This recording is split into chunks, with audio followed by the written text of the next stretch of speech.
Hello, Serge here for the Backyard Driving Range. Have another question that came in from the webinar that DJ and I did at his home a while back. And we have this one comes to us from Floyd. And Floyd says, starts off by saying, greetings from Minnesota. He says, I am retired. I would like to purchase new clubs. However, a full set is beyond my financial means. Besides my ping putter and ping 3-wood, I would like to reduce the total number of clubs in my bag. I forgot I also carry a left-handed 7-iron for getting out of trouble by trees, walls, etc. What club numbers, 2 through wedge, would you recommend I keep in my bag? I am only a recreational player and do not keep score, enter tournaments, or play in a league. I was away from the game for about 8 years, and the reestablishment of a reasonable level of play was just hindered by keeping score. What a great comment. Maybe when we're working on things and we're starting the game again, as Floyd just did, just go out there and play. Don't worry about the score so much. Instead of keeping score for numbers of how many shots you've hit, keep score on the quality of the shots. I had a really good one. I had 5 really good ones, 4 pretty good ones, 5 okay ones, 4 mediocre, bad. You'll find your own chart or scale for doing that. Keep track of how the swing is working more than the actual score. You might want to just keep a little bit of score, but in the end, there's different ways you can keep score. And find the one that puts the least pressure on yourself. So I like that comment. That was a great comment from Floyd. He was just hindered by keeping score. Sometimes it's good to just go out and not play for score, even if you are a scorekeeper. Sometimes just go out and play and say, I'm going to work on my playing, I'm going to work on my shot making, or I'm going to work on my strategy, and not keep score. Other than, again, did you pull off what you said what you decided to do? Keep score that way, not by the number of shots. Those will really help you get on there. Floyd goes on to say, it has taken 3 seasons, but at last I'm striking the ball pretty consistently. Now I can try different clubs and shot types without attentions of low scores. I believe I'm about a high 90 to low 100 player based on the comments of others I golf with. The purchase of a GPS has helped me greatly with what I refer to as course management.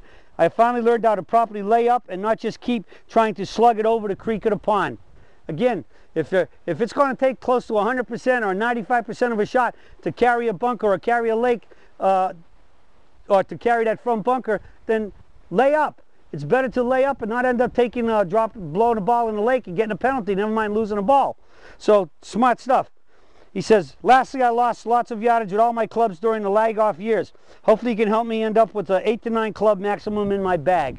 One of the reasons why we lose distance is because when you haven't been using your golf-specific muscles, they deteriorate, they languish from lack of use. So you have to get back into a good training and exercise program, do a little bit of weights, and naturally stretching and flexibility are important, and you work on those things to get yourself fit again, and that should come back. Now, this 8 or 9 clubs idea is a really good idea. I think that if you're just playing for social, just go out and play golf. Many times, if you just go out to walk, you want to walk. I think you got 2 options. If you want to keep a full bag of clubs, get yourself a really good pull cart, or these days more people push the carts. So whichever way you want to do, push it or pull it. I think if you want to use your whole bag of clubs, that would be a good way to go, because these carts are phenomenal. I mean, they move so smoothly and controllably. It's just great, and it's no big deal whether you got 9 clubs or all your bag in them. Then you can get the carts that have remote controlled and a motor on them, and all you got to do is sometimes they have a control thing that you stick in your back pocket or on your belt, and wireless connection, and it just follows you. And so wherever you go, the cart just keeps coming and following you. I guess maybe if you did hit a ball in a lake and you go near the edge of the lake, or if you're walking over a bridge, you better stay away from the edge of the lake and walk in the middle, because I once saw a guy with one of those. He was following him, and he got too close to the lake, and poof, right in the lake. So I guess it'd only take that to happen once and you'll know it. But those carts are an option. If you so if you want to walk but you don't want a cart and you want to carry clubs, then get yourself one of those really small bags and do as Floyd said, get about 8 clubs. I think the most important thing would be maybe 1 wood, a driver, or a 3-wood, and possibly a 3 would be more versatile because you could use it for a driver and hit it off the fairway, or maybe even a 5-wood. I think you need to have possibly more of your lower irons, maybe one mid iron or maybe even a hybrid, and then have everything from, like, you could have your 7, 8, 9 pitching wedge, sand wedge, which would be 5 clubs right there. Your putter is 6, and then if you have 1 or 2 woods, your driver in a hybrid or your 3 wood in a hybrid, you got 7, 8 clubs.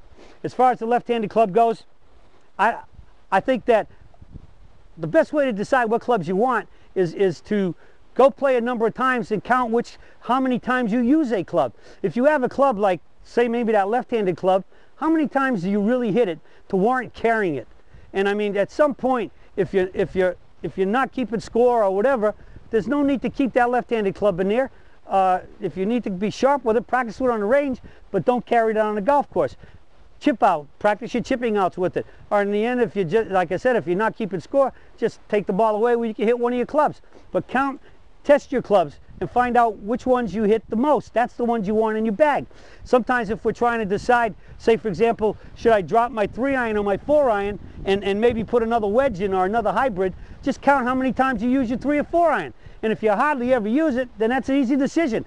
It's gone. And get something in that you're going to hit a lot more often. So I think that same principle applies if we're trying to get a short number set for just carrying our bag. So hopefully these little tips on deciding how many clubs you carry, if you want to go short on them or get a pull cart, push cart, whatever you want to call it, or the electrical carts, the motorized ones to follow you, so you can't keep your whole set of clubs. That's the decision you make. But the key is, I think in most cases, the more clubs we have, the more you can play a complete game of golf. But if you want to go short clubs like Floyd asks, I think it's the couple woods and mostly your short irons. All right, well, talking about clubs and playing better golf, that's it for the search for today, and I'll be talking to you all again soon.